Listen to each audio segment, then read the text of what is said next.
Hi friends, ఇప్పుడు quadratic ఈక్వేషన్లో level 2లో 14th క్వశ్చన్లో ఉన్నాం. ఇక్కడ క్వశ్చన్ ఏమంటే, 2 students while solving a quadratic equation in x, one copied the constant term incorrectly and got the roots as 3 and 2. The other copied the constant term and the coefficient of x square as -6 and 1 respectively. The correct roots are అని అడిగినారు. ఏం లేదు, సింపులే. Question అర్థం చేసుకుందాం. First 2 students quadratic equation రాస్తున్నారు.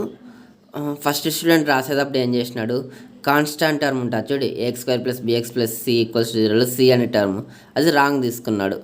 అది కాక అప్పుడు రాంగ్ తీసుకుంటే మనకి ఏం రూట్స్ వచ్చినాయి, 3 and 2 రూట్స్ వచ్చినాయి, 3, 2 అనేటివి. సెకండ్ స్టూడెంట్ క్వాడ్రాటిక్ ఈక్వేషన్ రాసినప్పుడు కోఎఫిషియంట్ ఆఫ్ x² అంటే ఏను, కాన్స్టాంట్ టర్మ్ అంటే c రెండు 1, -6 వచ్చినాయి. అంటే a = 1, కాన్స్టాంట్ టర్మ్ c = -6 వచ్చినాయి. సో అప్పుడు దానికి కరెక్ట్ రూట్స్ ఏంటివి అని అడిగినారు.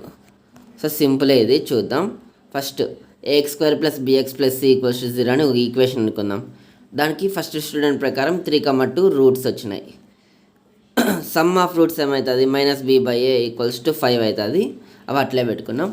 ప్రోడక్ట్ ఆఫ్ రూట్స్ = 6 అవుతుంది, 3 × 2. ఓకేనా.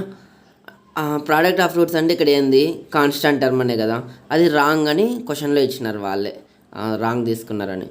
సో దాంతో మనకు పని లేదు. సమ్ ఆఫ్ రూట్స్ మాత్రం రాంగ్ అని ఇవ్వలేదు, సో అది వాడుకోవచ్చు. సో నెక్స్ట్ స్టూడెంట్ ఏం చేసినాడంటే coefficient of x² 1, constant term -6.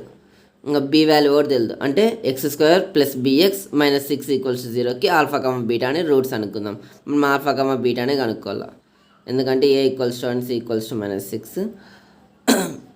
First student ప్రకారం b = -5, -b/a = 5 కదా. అప్పుడు b వాల్యూ a1 అయితే b వాల్యూ -5 అవుతుంది. నెక్స్ట్ x² - 5x - 6 = 0 అని మనకి ఒక క్వాడ్రాటిక్ ఈక్వేషన్ వస్తుంది. దీనికి రూట్స్ ఫైండ్ అవుట్ చేస్తే x = 6, -1 వస్తుంది. ఇది 4th ఆప్షన్లో ఉంది. Therefore option 4 is correct.